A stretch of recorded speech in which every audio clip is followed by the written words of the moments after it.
What's going on, guys? So last weekend I posted this render here.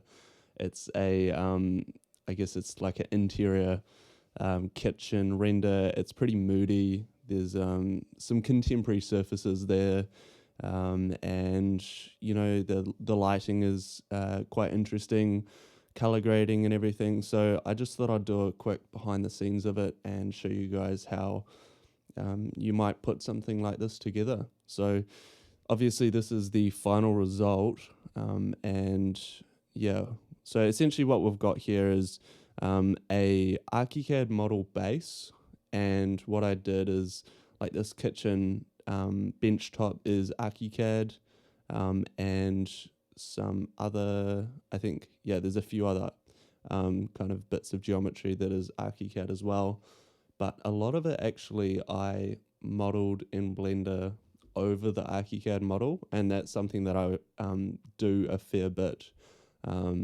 because quite often the geometry will just be a little bit messed up, and yeah, like it's just easier to add your own models over something so that you don't have to worry about like making it from scratch. You're just kind of copying what's already there. And yeah, there's going to be a few interesting things that I'm going to walk you guys through. In particular, the node setup for how I do the random kind of timber slats. So these timber slats are using a geometry node setup that randomly displaces the texture and also creates some variation in the color. So it'll brighten and darken it randomly, which is like super cool and saves so much time. So I'm really excited about that. And yeah, I'm just going to be, I guess, showing you guys the kind of assets that I use. And yeah, so let's get into it.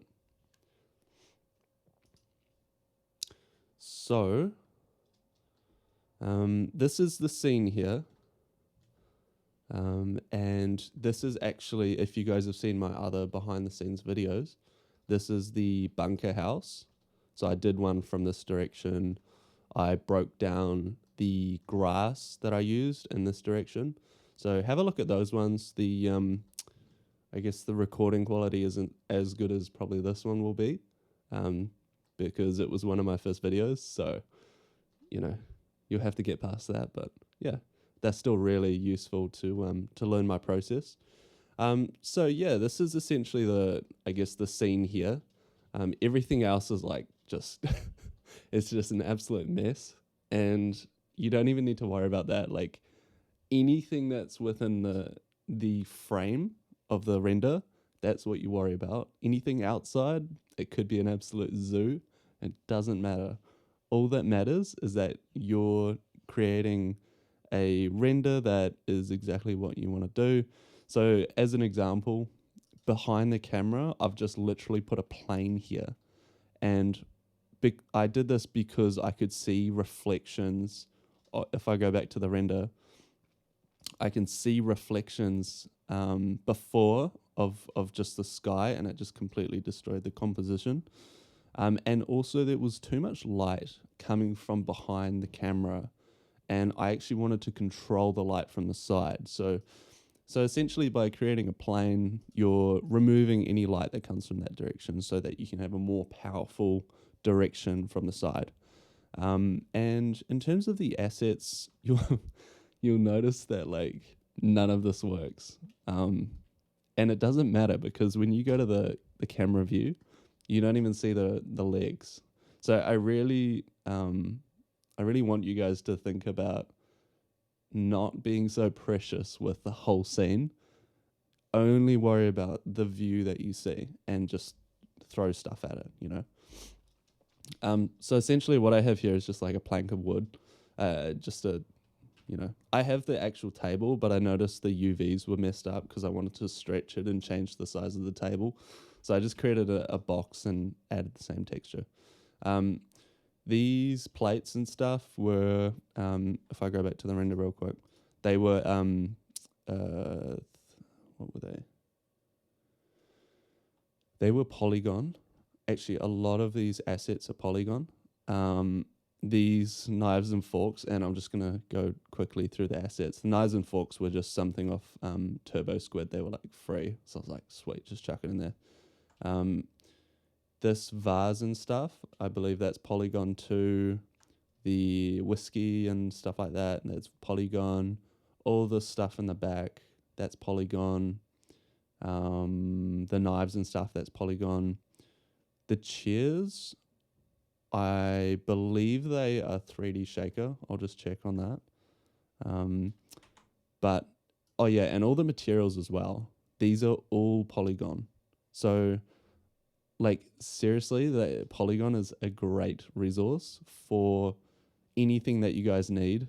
In a few of my projects, I've just recently started using it. Before that, I would use Quixel Megascans, but because Quixel Megascans, the bridge plugin doesn't work too well anymore with the newer versions of Blender. I have found the Polygon implementation is so good. Like, it's amazingly easy, and that's actually what you want out of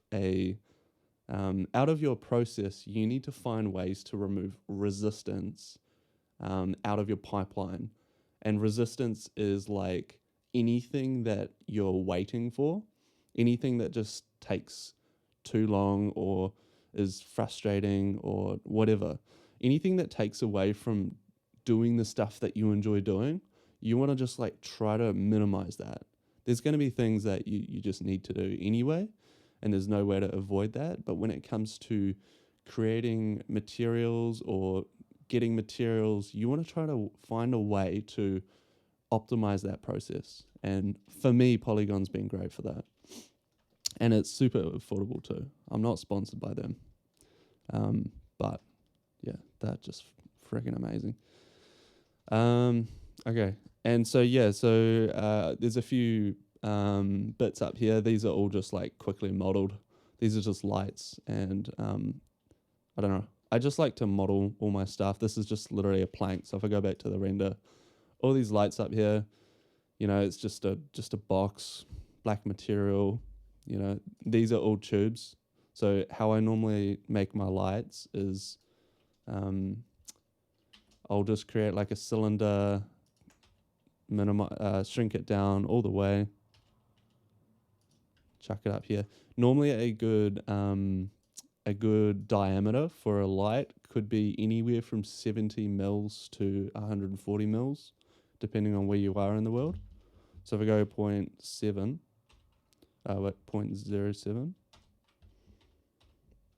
and then 0.07, so that's probably what that is there, or close enough.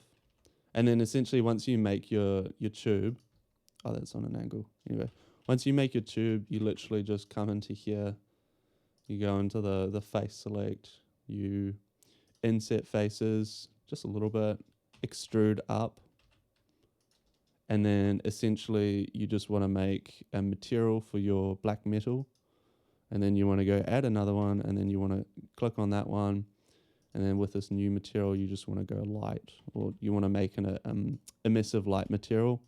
The one that I use for this is this setup here. It's literally just a emission shader with a color, and the strength is on like 10,000. The strength completely depends on the size of your light. Like if this was bigger, the strength, like it would overblow the scene massively.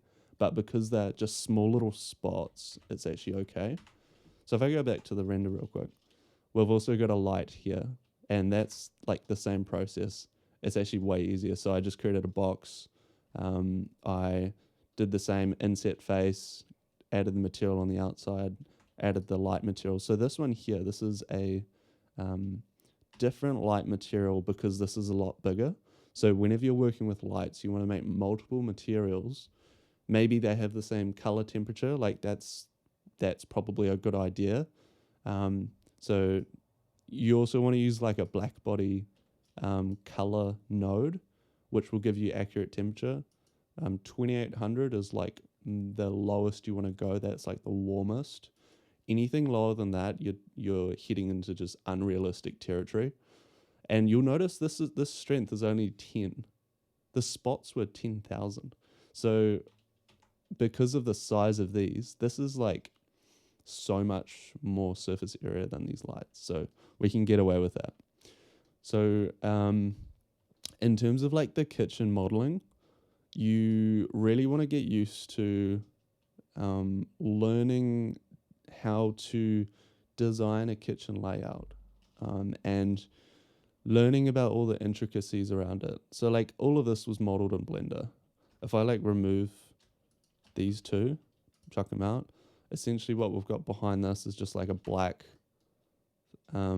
just a cube that adds a little bit of dimensionality when you look, I guess, through these little handholds. So all of these are just like, they could be push or they could be pull. But you want to create little micro details and little, they call them shadow gaps. So any opportunity you get, you want to create little shadow gaps, and it just adds so much depth and complexity. And you don't want to forget about the kickback. Depending on where you are in the world, these will be different sizes, essentially. And in terms of the HDRI, pretty much what I have in this scene, it doesn't really matter if it's an interior scene. It does matter, but like for this, it just kind of worked because it was an interior. If I go back to the render, you can see it's just quite a soft light that is getting cast from the left. And how you achieve that is just by having a decent amount of space before, so the light doesn't penetrate too far into the building. So essentially, even if it's like midday, super bright, super harsh shadows, if your scene is far enough in, you're just going to get bounce light. And it's essentially going to act like overcast light. So have a play around with your light direction, and don't be afraid to experiment, because there will be little differences between all of the HDRIs. You'll have different color temperatures that come from the light depending on the time of day. So definitely experiment with that. The HDRI is 1101 from PG Skies. So have a look at PG Skies stuff. I highly recommend it. I use their HDRIs mostly. They are paid HDRIs. You may be wondering why on earth would I pay for one when there's so many on HDRI Haven. The reason is there's so much more consistency and quality between them. I know that whenever I get an HDRI from PG Skies, it's going to be really good. And when, like, sometimes there are some really good ones on HDRI Haven, but I just find myself spending hours just downloading different ones, trying to find one that does the trick. So I essentially just brought like 3 or 4, and they basically do everything I need them to do. You don't have to like buy 100, but yeah, have a look at their stuff. I do recommend it. So another note on these lights, I've just got like a little simple metal hanging thingy.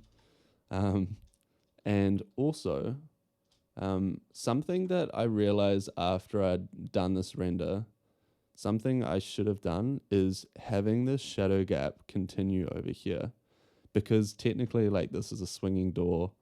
I should have actually carried that on, and there's always going to be something that you notice after you cool a piece of work done, and that's definitely one of them. The other thing was this platter. Something about it just seems wrong, and I'm not sure what it is, but I would probably change that. That's probably like the biggest thing that gives it away, to be honest.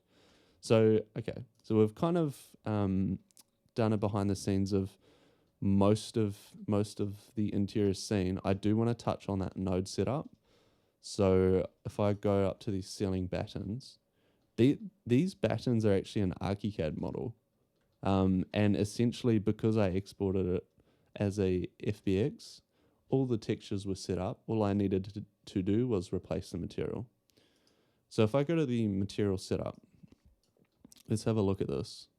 So I've got veneer walnut random matched from Polygon.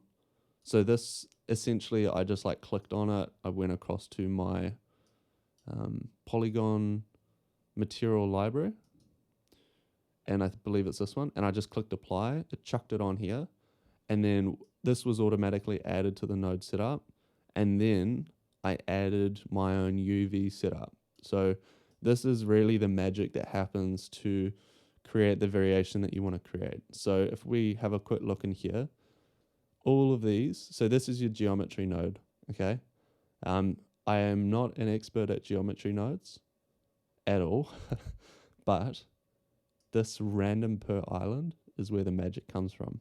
So what this does is for every piece of isolated geometry, it's basically going to separate them out. So because we have, like, if I go back to the render, we've got all of these different pieces of timber and they're all separated. This node essentially isolates that, or it identifies anything that's separate. So that goes into a color ramp, and then this is essentially your randomizer node setup. That goes into the add, and then we have a texture coordinate which maps it, and then that goes into the UV map. So this color ramp is where the color variation comes from. So you'll notice like it's pretty much nothing. Actually, it is nothing. Actually, I did set this up a little while ago, so I'm not super fresh with it. But if you guys want to copy this and experiment around with your own settings, give it a shot. That's it there. It's just a math node that then, so essentially you got your geometry node, your color ramp, that plugs into an add math node, and then you have your texture coordinates and your mapping. So this is really what maps it to the actual geometry. And then that just goes into your if you use Polygon, it'll go into just the UVs for that. But if you have normal textures, if you have like a albedo, a roughness and stuff, this vector will just plug into the UV slots of all of those. So that's pretty much it. And then if I just quickly go to the Photoshop editing of this, because there's actually a decent difference between the raw render and what I did in Photoshop. So I'm just going to show you that real quick. So if I go into here,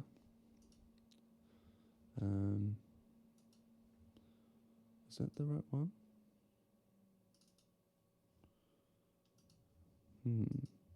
Is that okay? Yeah, there we go. So essentially what I did was I chucked the render in. Oh yeah, actually real quick, render settings.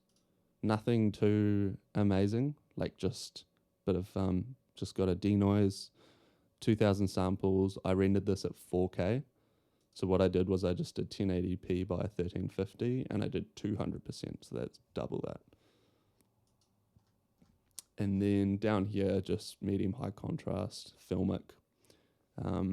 Gamma's just at 1. If you're doing an interior scene, you may want to experiment with 1.2, depending on how harsh the shadows are, but just have a play around with that. So once I rendered it out, it probably took about maybe 40 minutes to do 4K. If I turn off the camera raw filter, you can have a look at what it is before. It doesn't look nearly as good, in my opinion. So the camera raw filter really brings it to life. So let's just pop into these settings real quick. You can have a look. So we've got our basic panel, which I have kind of made a slight temperature shift. You know, you can kind of play around with that depending on what kind of feeling you're looking for. I like to go for more of a cool kind of temperature. It feels a little bit moodier. Feels, I don't know. I just like that vibe. I think I did the eyedropper and I just like dragged over this because you want to find something that is pretty uniformly white or at least has a little bit of variation. So we did that. And then I just played around with the highlights and shadows, just tweak it, have a play around. You can't go wrong. Well, you can, but you know, you just got to play around with it. While I did the light settings, it's really important to note that you should enable color filter on if you're using PC, which you probably will be. You enable it with Control Windows C. So whenever you're doing your color setting, your light settings, you want to be in black and white mode. Okay, this is like a top tip. And the reason why is because you can see the value range so much easier than if you've got color. So if I like try to do this and mess around with the black level, it just makes it so much harder to see the light. Whereas if I turn it to black and white, suddenly it's so much easier to edit the color, stuff like that. So that's like super important. And if you do that, it's going to help you so much. So top tip. Added a little bit of texture. You don't want to go too far. A little bit of clarity. These two, just, it's like a bit of salt on the, on the bolognese, just a little bit makes a big difference. As a side note, but while I'm in black and white, you'll notice that vibrance and saturation do actually affect the light. So you'd think it's just purely color, but it actually impacts the actual brightness and darkness of certain things. So that's just something just something you may be interested in. I did a little bit of curves work. You can kind of see that. So if I turn on and off the basic panel, okay, that's what that looks like. So this is straight off, this is on. A little bit more work on the curves, just kind of brightening it up a little bit. And then in the detail panel, I wouldn't be afraid of just ramping that, sharpening up quite a bit. And then the color mixer, this is absolutely essential. When your render comes out, it's probably the colors are going to be not super good. Okay, that's just how it works. But the color mix is where you save the render. Okay, you can get things looking pretty good in Blender, but in the color mixer, you can change the saturation of all your colors, the hue. So let's start with the hue. Essentially, you want your colors to be as close to each other as possible. If you're doing say you're doing a what's the word, like a not monotone, analogous, I believe the word is, color palette. So for this, because the main color is like kind of like a warm brown color, there's not many other big kind of strong colors in this render. So I really wanted to control any other colors that don't fit within the warm kind of tonal range. So that means your greens, your blues, your purples, and your magentas. So I pushed the reds towards the orange side, and I kept the oranges pretty much the same. And then the yellows, which in between the green and the orange, I pushed that towards the orange. So all of the warm colors I kind of push towards the orange range. And that just helps to really make the image read better.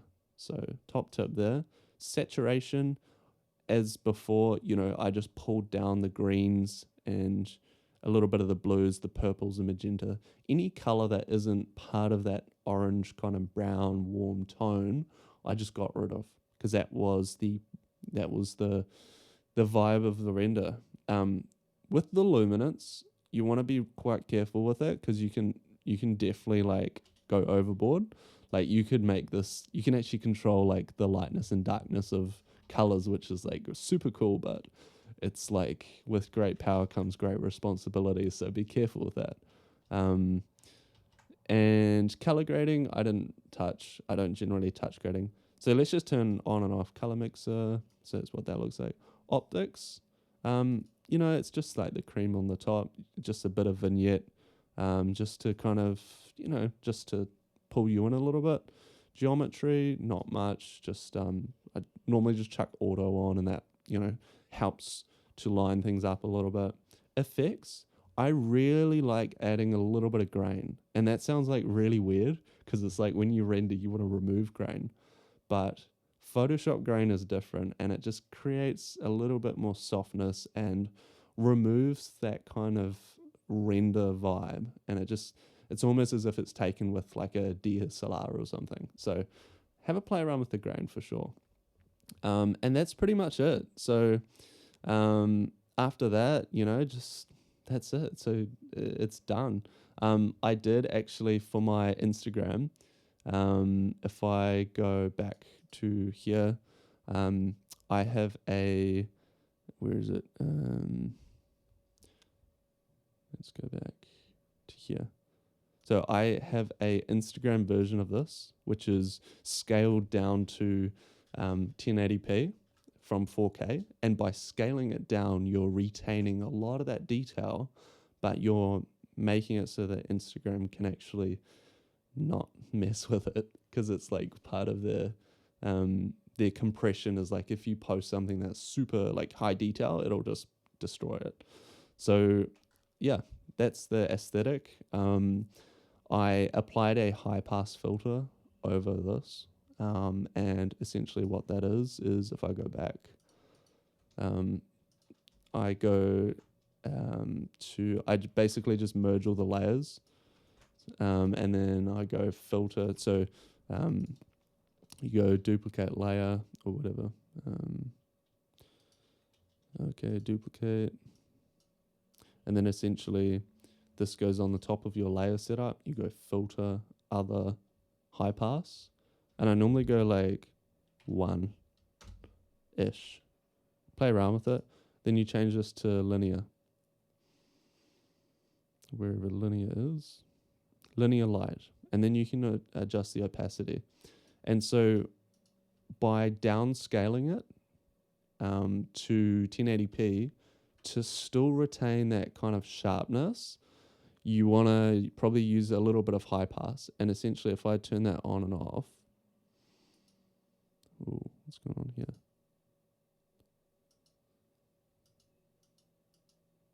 What happened there? Okay, I'm just gonna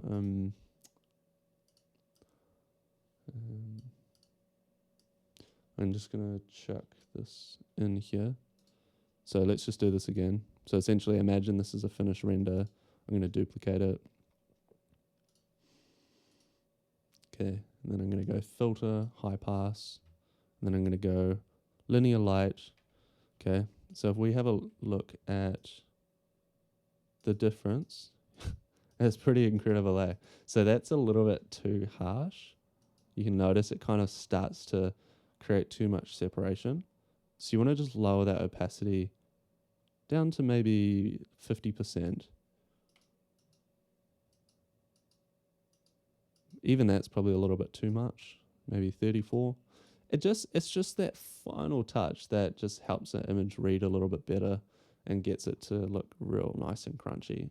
So that is it, guys. I hope you enjoyed it, and if you have any other questions, let me know. And next week I'm going to be carrying on with the I guess course that I'm doing. So stay tuned for that. But yeah, hope you've enjoyed this, and see you guys next week. Cheers.